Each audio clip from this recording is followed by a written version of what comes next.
She was dragged away at sunrise, the scent of last night still clinging to her body and the shame of 1,000 eyes weighing on her skin. They didn't try to learn her name. They didn't ask what I felt. They just wanted a verdict and stones in their hands. Amid the screams of those who called themselves saints and the dust rising from the sacred ground, she breathed, as if already accepting the end. Her crime? To have loved in the dark, to have desired outside of the paper, to have been a woman. In a world where the female body was both sanctuary and scandal, the scribes said the law was clear, but the law never touched skin. The law never felt the warmth of a kiss. And there, before the temple, where God was invoked with incense and tradition, she would be sacrificed as an offering of morality. But no one expected that, at that moment, someone would write something on the ground, not a word spoken, only invisible lines bearing the weight of eternity. And then, everything changed. She wasn't stoned, but neither was she forgotten, because there is a secret about what happened next that has never been said out loud. The Gospels say she was forgiven, but what happened to that woman after the scandal? Where did she go? What was she silently carrying? And why, upon meeting Jesus' eyes, didn't ask for forgiveness, just understanding? Stay until the end of the video, because you'll discover what Scripture left between the lines, the mystery surrounding that woman, the word Jesus, wrote on the ground, and why since then no stone thrown at a woman has brought only judgment, but also fear of what she represents. If this whisper has already scratched your soul like an ancient blade, hit the like button as if honoring a forbidden secret. And before the wind closes this parchment again, subscribe to the channel. What comes next will never be spoken aloud again. The ground of Jerusalem still smelled of wet stone and defeated prayer. Mornings began early for the scribes and Pharisees, not out of faith but out of vigil. They woke to watch, to police, to judge, to maintain the appearance of purity before a people who breathed guilt and fear. It was a city surrounded by walls and surrounded by eyes. Eyes that didn't see, only watched. Amidst narrow alleys, dusty corridors, and shadows cast by the temples, the woman walked barefoot, her hair loose, still marked by the touch of the previous night. She wasn't a prostitute, but neither was she a saint. And in that place, that border was unforgivable. The early morning had been hot, intense. A room with half-open windows, disheveled sheets, and promises made in the dark. But love, when it doesn't fit the law, becomes a crime. And desire, when it flees the altar, becomes a sentence. They entered without knocking. They took her by the skin, not by the soul. They dragged her through the streets as if carrying an impure body, but what they really carried was a mirror, a reflection they feared, because she didn't deny it. She didn't beg. She just walked. Half naked, half covered, half alive. The men surrounding her claimed to defend the Torah, but they used the law as a weapon, not as a light. Their eyes, though turned heavenward, were filled with lust. They didn't seek justice, they sought spectacle, and they knew that using God's name was the best way to mask their own desire. So when they reached the temple, they pushed the woman into the center. They surrounded her as if she were prey, not prophecy. At that time, Jerusalem was abuzz with murmurs about a man who healed with touch and taught with silence. A man who sat not with the pure, but with the broken. A man who, they say, spoke with authority because he didn't need to shout. And it was to him that they pushed the woman, as if she were a coin, a trap, a scandal. The stones were already in their hands. The speeches were prepared. Her eyes, no, they didn't ask for mercy. They asked for an answer, because what most people there didn't know is that she knew that look, not that man, but that look, the look of someone who had already been judged inside. And when he bent down and began to write on the ground with his finger, time seemed to stand still. No thunder crashed. No angel appeared. Only the sound of lines being made in the sand, and a silence that cut deeper than the stones about to fly. That moment was the beginning of something no one could erase. A whisper between the mud and the sacred. And perhaps what was written there had less to do with letters and more to do with mirrors. The temple was not just a building. It was a stage of staged silences where gestures carried more weight than faith and the stones held more guilt than prayer. Its marble and gold structure reflected glory to the eyes of those observing from the outside, but inside the smell was of fear, sweat, and rituals repeated as a theater of salvation. The towering columns didn't just point to the heavens, they pointed to control. And between the wide corridors and the veils that hid the Holy of Holies, there were also invisible walls, those that separated the pure from the impure, man from woman, the just from the desired. There, every stone held meaning, every step a hierarchy, and every look a sentence. The woman who was brought to the center of that place didn't just violate human law, she violated the carefully constructed scenario to support the idea of a God who punishes based on appearance. By invading that space, with her body marked by desire, she contaminated the sacred not with sin but with truth. And no structure long survives truth. The men who dragged her there weren't interested in justice.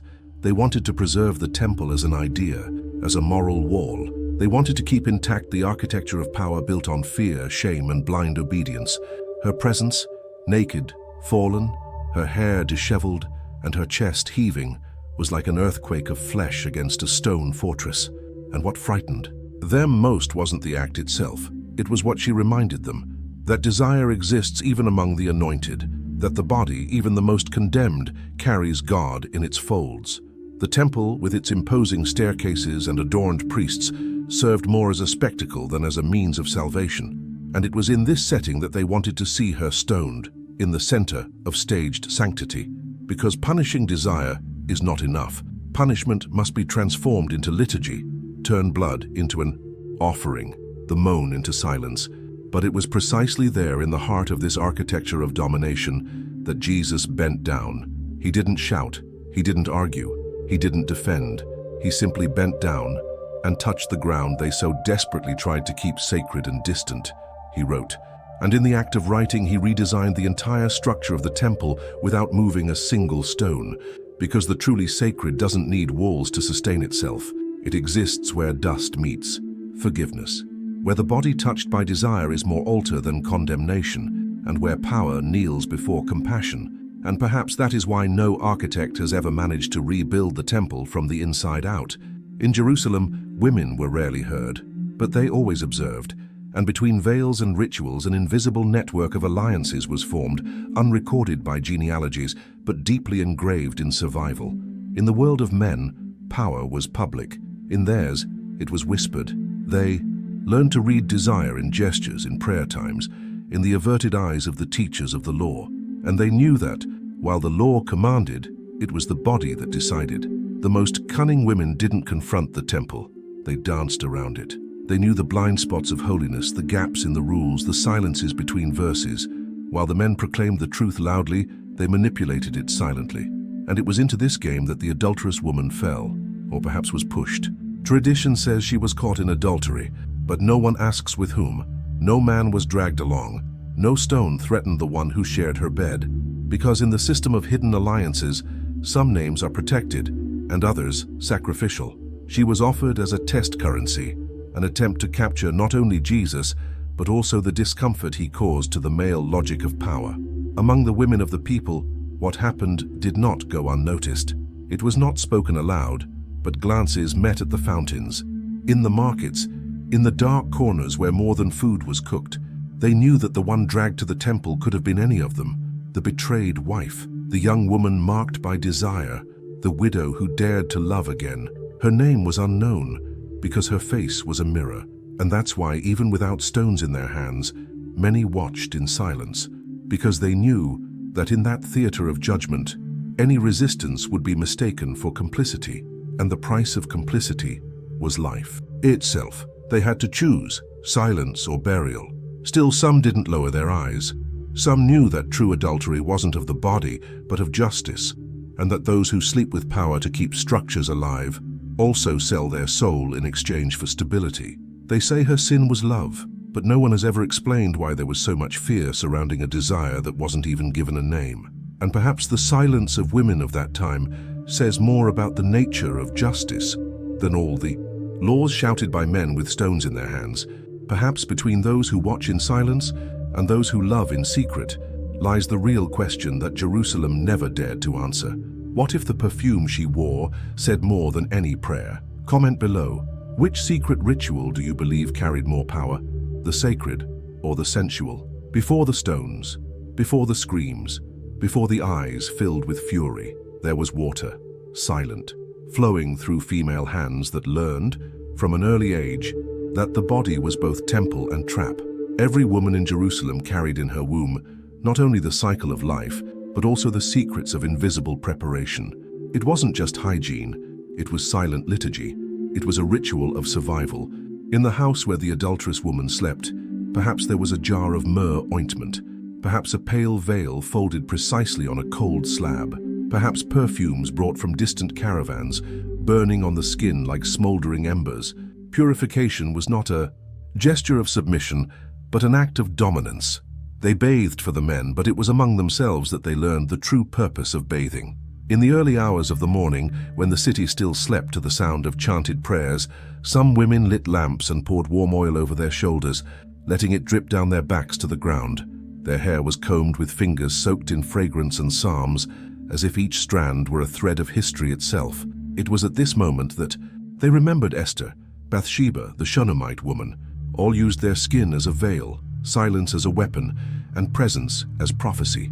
Seduction there was less about pleasure and more about control, controlling time, the look, the movement of the air. They knew that when the man entered, he wouldn't see a body, he would see an omen. He would see something his mind couldn't explain, but his spirit couldn't ignore. And so he felt taken. The domination began with the smell, in the sound of bare feet, in the touch that never came. But no one explained this to the adulterous woman, or perhaps she knew, and that's why she was feared. The sin wasn't the act, it was the awareness of power, and purification then became a curse. What for some was salvation, for her became a sentence. It's strange how the same eyes that are enchanted by a queen's perfume are the first to condemn the scent of a sinner's skin. Perhaps the problem was never the body itself, but what it reminded those who never dared to look at their own desire in the mirror of faith. And if the rituals were so sacred, why did so many priests try to erase them from the collective memory? Not every temple is made of stone. Some are built with hanging veils, crimson-dyed cushions, and scented oil lamps that flicker like indecent promises before the invisible. The king's chamber, at that time, was not just a resting place. It was an altar without visible sacrifice, where the gods hid in the bodies of women, and the men lost themselves in prayers that would never be written on sacred parchments. It was there that the silence screamed. No words were spoken, but every gesture, every detail of the light filtering through the curtain, every wisp of incense in the air, spoke louder than the scriptures. The bed wasn't just a bed, it was an invisible arena where power surrendered to perfume, where the will to rule was disarmed by a slow glance and a restrained sigh. The king, dressed in linen, anointed with myrrh and praise, entered the room as if entering a mystery. But it was always he who emerged transformed. From within, dominion was not his. The walls watched. The breeze carried the scent of the world's oldest sin, the desire to touch the sacred with bare hands. The concubines, trained from an early age, knew that beauty wasn't enough. Presence was essential. They had to know how to move their bodies as if they were living scripture, as if each gesture traced a verse that challenged the prophets. The woman who knew the time for silence, the weight of a gaze, and the exact moment not to move. She reigned, if only for a night. It wasn't lust, it was liturgy, because in that room, sex ceased to be flesh and became an omen. The ancients believed that the way a king slept revealed the fortunes of his reign, and who was the interpreter of his dreams? The woman who shared his pillow but carried within herself a secret altar. The adulterous woman may never have set foot in that room, but her existence provoked the same discomfort, because she reminded men that there was a fine line between the throne and the bed, between command and surrender, and that sometimes true power came not from the crown, but from the woman who knew when not to ask. And in the end, when men lay down in their own fears, the question remained that no one dared answer. Who really guided the destinies of Israel during the night? Behind the veil of submission lurked the oldest war in history, the silent confrontation between women destined to live under the same roof, love the same man, and compete for the same eternity. No swords flashed, no blood was shed, but the wounds left by a whispered word or a lingering gaze lasted longer than any battle wound. In the harem, every gesture was calculated, every silence a trap, and the perfume that filled the air could be an offering or an invisible poison. The adulterous woman, stoned in the square, seemed alone before the crowd, but she was merely a mirror of an underground war that raged daily in the palace corridors. The king's wives, the concubines chosen for beauty, lineage, or political bargaining, looked at each other with respect, yes, but never with trust. Their steps on the stairs were measured, their laughter always rehearsed, their compliments carried more venom than kindness. There was a cruel choreography between them, learned from youth, knowing when to speak, when to cry, when to smile, knowing when to approach the king, and when to leave him with another. Because constant proximity would be arrogance, prolonged absence oblivion. The balance between presence and absence was art, and only the wisest or the most dangerous knew how to dance this razor's edge. The stories don't tell the story, but there were notes exchanged between slaves, alliances sealed between concubines, pacts whispered in foreign languages. Some women entered this game alone, others came backed by entire nations.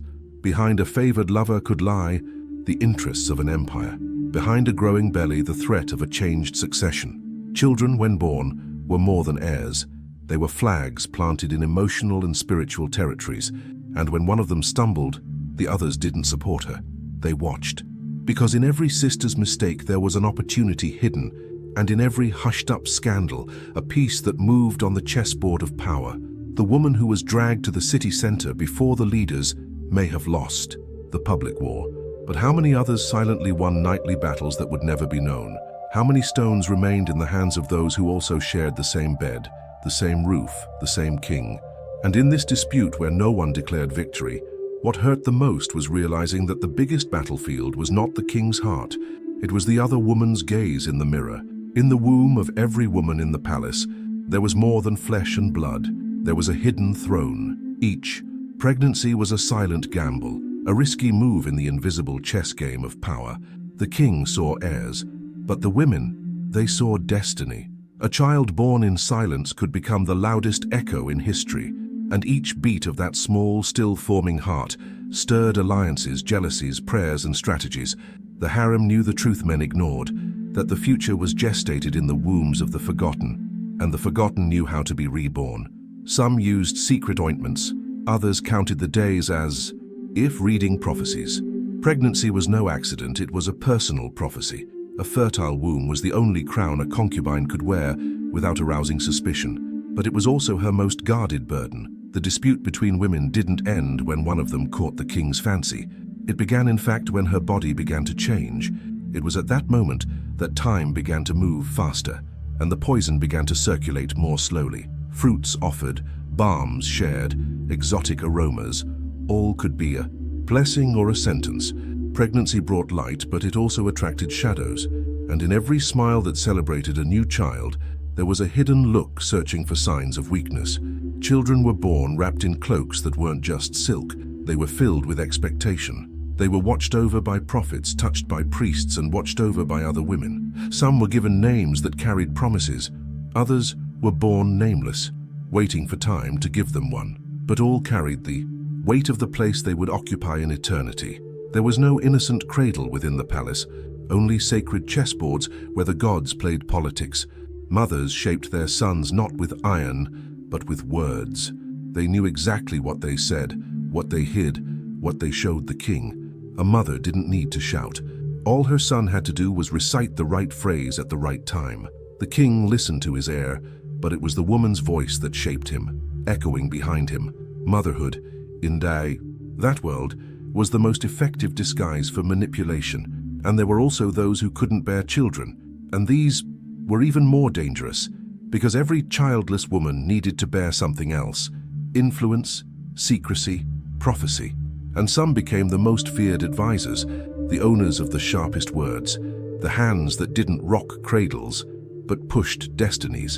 In the end, it wasn't blood that defined the throne, it was the amount of feminine shadow behind the crown. And perhaps, among the stones thrown in that public square, there was also the ancestral fear of the womb that carries more than life.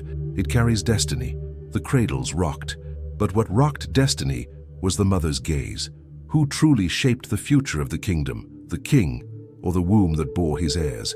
What do you think? It wasn't just perfumes, silks, and promises that foreign women brought with them when they entered the king's harem. They brought with them silent gods, hidden in the folds of their cloaks, concealed in the amulets sewn into the hems of their dresses, invoked in nighttime whispers while everyone else slept. These gods didn't knock on the door of the main temple. They entered through the sheets. The king, fascinated by the beauty and exotic wisdom of these women, allowed the sense of other lands to permeate not only the palace, but also the altar. Each wife was a mystical embassy of a different faith. And they didn't come just to pray. They came to convert. The harem became a hidden pantheon where the sacred names of tradition mingled with chants in languages that not even the priests could translate.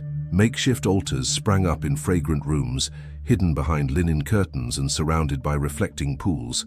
Tiny statues of foreign deities were hidden among jewelry and jars of oil. Candles were lit at night. Invocations whispered as the king slept nearby. The women did not forget their gods, nor did their gods abandon them. Thus, the ancestral faith was diluted, drop by drop, kiss by kiss, womb by womb. The Lord's name was still proclaimed in public sacrifices, but in private chambers, other names were murmured with equal fervor, and the king, torn between his sacred lineage and the bodies that bewitched him, began to lose his mind and his kingdom. Every pleasure granted was a spiritual concession, every concession a crack in the temple. Some, more daring, women were not content with small rituals. They wanted space, they wanted stone, they wanted height. They convinced the king to build royal altars on nearby hills, where their gods could be worshipped in the sun. What began as a desire became a temple, and what was secret became sacred, but not sacred in the eyes of the God of Israel. It was sacred to others, to many. The prophets saw, they warned, they wept, but they were silenced, threatened, ignored, because deep down, the king himself no longer knew who he belonged to.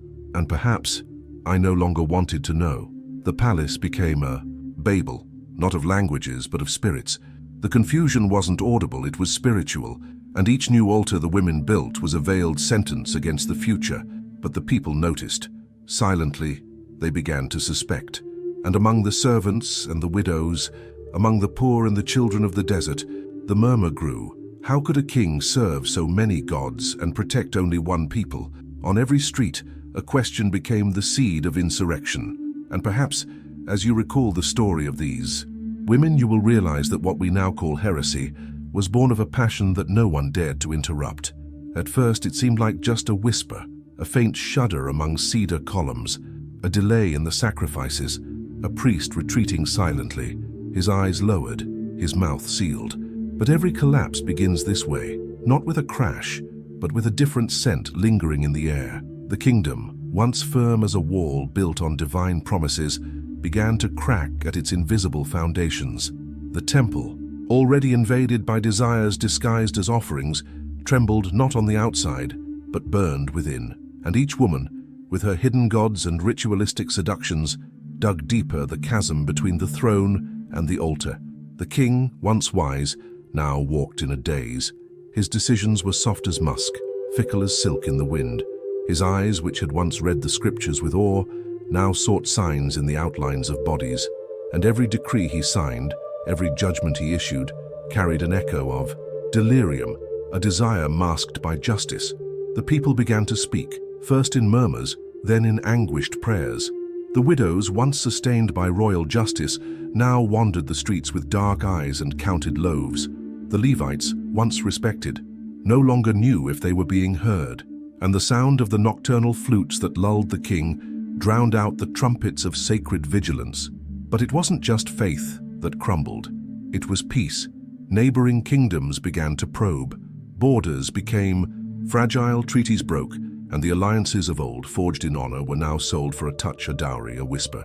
Pleasure had come at a high price, but its full price had not yet been paid.